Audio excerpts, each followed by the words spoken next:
Video, unbox natin to si Godox SL60 second version. Tapos together with this softbox model CS85D. Itong softbox, nabili ko siya sa Lazada from Juan Gadgets, 2,280.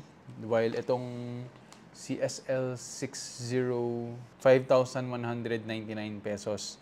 Meron siyang dalawang klase, yung bicolor. Yung white niya, this one, yung binili ko is white version lang. 5,199 lang. Tapos, meron siyang bicolor kulay, which is white and yellow.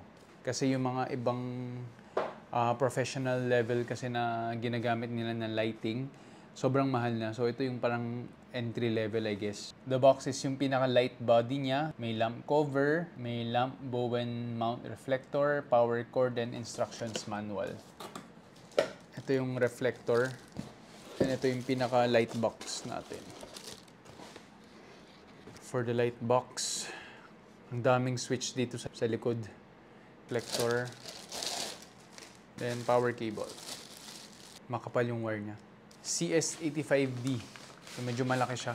Tapos may kasamang, ayun, tatapat nyo lang siya tapos ilalak nyo na lang naman siya.